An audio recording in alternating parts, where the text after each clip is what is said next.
एक कस्बे में रवि अपने बेटे सोनू और बेटी सोनिया के साथ रहता है। उसकी बीवी का इंतकाल 1 महीने पहले ही हुआ है। रवीश शराबी किस्म का आदमी है और वह कोई काम नहीं करता। इसी की वजह से रवीश की बीवी का इंतकाल हुआ है, क्योंकि रवीश उसे रोज मारता था और शराब के लिए पैसे मांगता था। रानी रवीश की दूसरी बीवी थी। रवीश के बच्चे सुबह सो रहे हैं, तभी रवीश वहाँ आता है।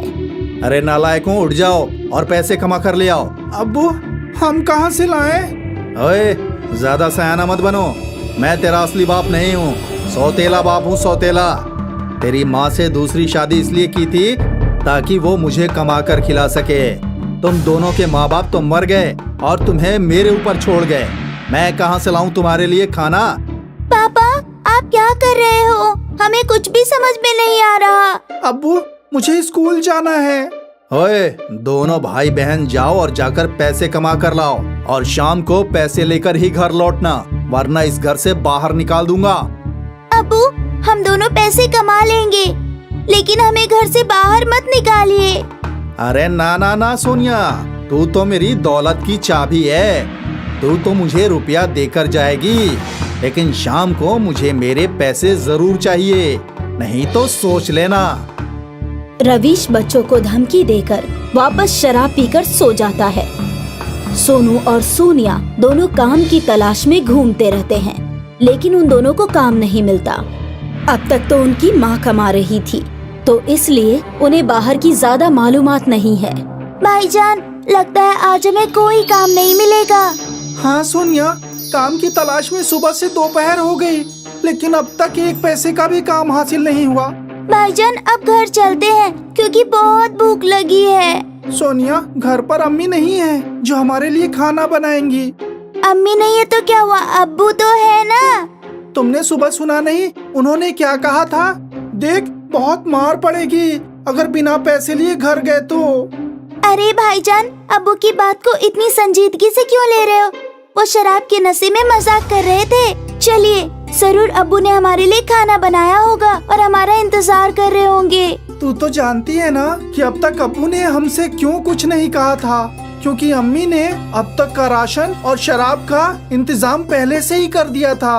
भाईजान, इतना मत सोचिए, चलिए घर चलते हैं, गर्मा गर्म खाना खाएंगे। गर्मा गर्म खाना नहीं, गर्मा गर्म थप्पड़ मिलेंगे। भाईजान, अब मुझे कुछ नहीं सुनना, चलिए जल्दी से घर चलिए। सोनू और सोनिया घर पहुंचते हैं। रवीश बच्चों को देखकर दौड़कर आता है और खुशी से उन्हें चूमने लगता है। वाह, तुम दोनों भी मेरे लिए बेकार नहीं हो। पैसा कमा कर लाए हो ना, अब मुझे कोई फिक्र नहीं है। मेरी जिंदगी ऐश से कटेगी। ला सोनू, अब तो मुझे अपनी पहली कमाई का दीदार करा दे, समझ गया? ला सोनिया, तू भी दे दे। सोनू और सोनिया सर झुकाकर खड़े हो जाते हैं। क्या हुआ, तुम लोग कुछ बोलते क्यों नहीं? अब्बू, हमें पैसे नहीं मिले। पैसे क्या पेड़ पर लगते हैं कि जाओ और जाकर झाड़ लो? उसके लिए काम करना पड़ता है, काम। लेकिन मुझे पहले से ही पता था कि तुम जिस सांप के सपोले हो, तुम इतनी आसानी से मेरी बात नहीं मानोगे। तुम्हारी अम्मी की तरह तुम्हें भी बेल्ट और डंडों से मारना पड़ेगा। रवीश डंडा लाकर दोनों को खूब मारता है। दोनों बच्चे रोते हुए रात को भूखे ही सो जाते हैं। उन्हें अपनी अम्मी की बहुत याद आती है। अगली सुबह दोनों भाई बहन एक चाय की दुकान पर काम करने लगते हैं और पैसे लाकर अपने सौतेले बाप को देते हैं। ऐसा करते हुए काफी वक्त गुजर जाता है और सर्दी आ जाती है। एक दिन सोनिया का बाहर से कुछ खाने का दिल चाहा, तो सोनू ने उसे बाहर के मोमोज लाके दे दिए और दोनों घर आ गए। लाओ, आज के पैसे दे दो। अब्बू, आज पैसे नहीं है। मुझे ना सुनने की आदत नहीं है। अब्बू, आज हमारा कुछ खाने का दिल चाहा तो हमने खा लिया। रवीश को ये बात बर्दाश्त नहीं होती और वो सोनू और सोनिया की खूब पिटाई करता है और कड़ाके की ठंड में घर से बाहर निकाल देता है और खुद दरवाजा बंद करके शराब पीकर सो जाता है। कुछ दिन ऐसे ही गुजर जाते हैं और रवीश सोनिया को बेचने का इरादा कर लेता है। उसके बाद वो शहर से एक सेठ को घर में बुलाता है और 1 लाख रुपए में उसका सौदा कर देता है। रवीश, तुम अपनी बेटी को बेचना क्यों चाहते हो? मुझे शराब के वास्ते और कुछ पैसे बुढ़ापे के वास्ते चाहिए, और मेरा बेटा तो मेरे लिए कमा ही रहा है। बहुत खूब कही तुमने, मुझे अब सब समझ में आ गया। अच्छा ये बताओ रवीश कि तुम्हारा बेटा महीने के कितने रुपए कमाता है? ये दोनों मिलकर महीने के 1500 रुपए कमा लेते हैं। तो ठीक है, मैं तुम्हें 5 लाख रुपए देता हूँ, तुम इन दोनों को मुझे दे दो। अरे वाह, मेरा तो नसीब ही खुल गया। सेठ रवीश को 5 लाख रुपए देता है और सोनू और सोनिया को ले जाने लगता है। दोनों आंखों में आंसू लेकर चल देते हैं। बच्चों डरो मत, मैं एक बहुत बड़ा कारोबारी हूँ और मेरे पास बेइंतहा दौलत है। मेरी एक बहुत बड़ी कंपनी है, लेकिन मेरे पास बच्चे नहीं हैं। आज से तुम दोनों मेरे बच्चे हो। सोनू और सोनिया ये सुनकर बहुत खुश होते हैं। सेठ उन्हें अपने घर ले जाता है और अच्छे स्कूल में पढ़ाता है। फिर सोनू और सोनिया अरबों के मालिक बन जाते हैं। सेठ उन्हें बहुत प्यार करता है। एक शहर में चीकू अपने चाचा चाची के साथ रहता है। चीकू एक 6 साल का छोटा लड़का है, जिसके वालिदैन का इंतकाल बचपन में ही हो गया है। चीकू के वालिद कारोबारी थे और वो निहायत दौलतमंद थे। चीकू के पास भी बहुत सारी जायदाद है, इसीलिए ही उसके चाचा चाची उसके साथ रहते हैं। और उनकी खुद की एक छोटी बेटी चिंकी भी है। हर रोज की तरह चीकू आज भी स्कूल जा रहा है। चाची जान, आप मुझे स्कूल में साफ कपड़े पहनाकर भेजा करो ना। अच्छा अच्छा, अब तू मुझे सिखाएगा कि कपड़े कैसे पहनाते हैं। तू जानता भी है कि कपड़े साफ है या मैले। चाची जान, स्कूल में मैडम रोज बोलती है कि साफ कपड़े पहनकर आया कर। अगर आज मैं साफ कपड़े पहनकर नहीं गया तो टीचर स्कूल में दाखिल नहीं होने देंगी। कह देना कि मैं रास्ते में खेलते हुए आता हूँ। पहले मैं शहजादा बनकर स्कूल जाता था। हाँ हाँ, क्योंकि अंबानी की औलाद है ना तू। चाची जान, लंच दे दो। रात का खाना रखा है, उठा कर ले जा। मैं तेरी वालिदैन की नौकरानी नहीं हूँ जो हमेशा तेरे लिए चाकरी करती रहूंगी। चीकू गंदे कपड़े पहनकर और रात का खाना लेकर ही स्कूल के लिए पैदल निकल जाता है। स्कूल घर से कुछ फासले पर है। चीकू रोते हुए आगे बढ़ता है।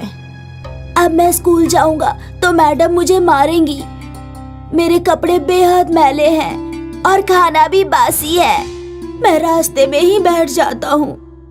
मासूम चीकू की ये बात सड़क के किनारे घर बनाकर रहने वाली एक राजकुमारी के कानों में चली जाती है। राजकुमारी सिर्फ नाम की राजकुमारी है, वैसे वो बेहद गरीब है। अरे बच्चे, यहाँ आओ। तुम इतने मायूस क्यों हो? क्या नाम है तुम्हारा? मेरा नाम चीकू है। मैं स्कूल जा रहा हूँ, लेकिन मेरे पास ये रात का खाना है। मेरी मैडम ये देखकर बहुत मारेंगी। अच्छा, लाओ अपना लंच बॉक्स दे दो, मैं इसमें ताज़ा खाना डाल देती हूँ। राजकुमारी चीकू को खाना दे देती है। और बताओ, तुम्हारी अम्मी आज बीमार है क्या? मेरी कोई अम्मी नहीं है। अरे, तुम ऐसे मन छोटा क्यों करते हो? मैं हूं ना तुम्हारी अम्मी। नहीं, मैं किसी को भी अब अपनी अम्मी नहीं बना सकता हूँ, क्योंकि मेरी चाची भी शुरू में मेरी अम्मी बनी थी और अब मुझे तनिक भी प्यार नहीं करती। खाना भी गंदा देती है और चिंकी को बेइंतहा प्यार करती है। अच्छा ठीक है, अम्मी मत बनाओ, लेकिन सौतेली अम्मी बना लो और रोज स्कूल जाते वक्त रोजाना मुझसे खाना ले जाया करो।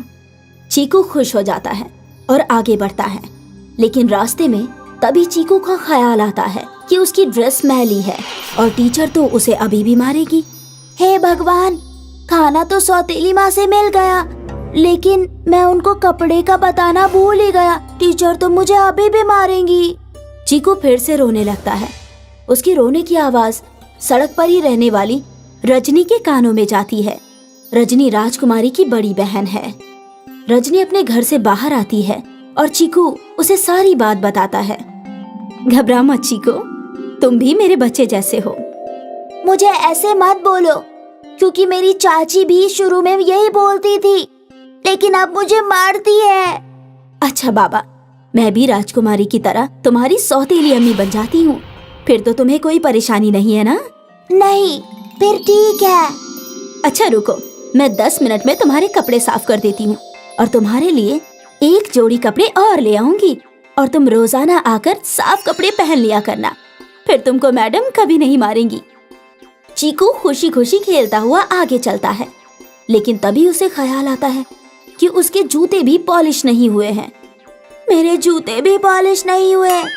मैंने तो इस बारे में अम्मी को बताया ही नहीं। अब क्या करूं मैं? कैसे स्कूल जाऊं? मैं स्कूल के लिए लेट भी हो रहा हूं। किस्मत से इस बार भी चीकू का दर्द राजकुमारी की छोटी बहन रेनू के कान में चला जाता है। ये तीनों बहन पैसे से ही गरीब हैं, लेकिन दिल की बहुत अमीर हैं। चीकू की बात सुनकर रेनू ने भी अपने दिल के दरवाजे के साथ साथ घर के दरवाजे उस मासूम अनाथ के लिए खोल दिए, जिसे अब 2 अम्मी पहले ही मिल चुकी थी। चीकू रेनू को अब तक की सारी घटना बताता है। मेरे शौहर जूते पॉलिश का ही काम करते हैं और तुम रोजाना आकर अपने जूते पॉलिश करवाया करो। ऊपर वाले ने इंसान को इंसान की मदद के लिए ही बनाया है। मैं आपके पास नहीं आऊंगा। क्या हुआ? क्यों? ये बात मेरी चाची ने भी बोली थी और अब मुझे रोजाना ताने देती है। अच्छा बाबा, मैं अब तेरी तीसरी सौतेली अम्मी हूँ। अब खुश? चीकू बहुत खुश हो जाता है और स्कूल चला जाता है। अब चीकू खुश रहने लगा और रोजाना स्कूल जाने लगा। चीकू की ये खुशी चाची से कतई बर्दाश्त नहीं हो रही थी और उसने एक रोज चीकू को बुलाया। क्यों रे चीकू, आजकल तेरे गाल बहुत फूले फूले रहते हैं। मैंने तो तुझे कपड़े धोते हुए कभी नहीं देखा। तू इतना खुश क्यों है आजकल? और तू अब कोई शिकायत भी नहीं करता। चीकू मासूम होता है। वो अपनी चाची जान को सब बता देता है। मेरी 3 सौतेली माँ है और वो मुझे बेइंतहा प्यार करती है। हे भगवान, इस बुढ़े को जरूरी क्या था इतने सारे निकाह करने की? अब ना जाने किस किस को जायदाद में हिस्सा देना पड़ेगा।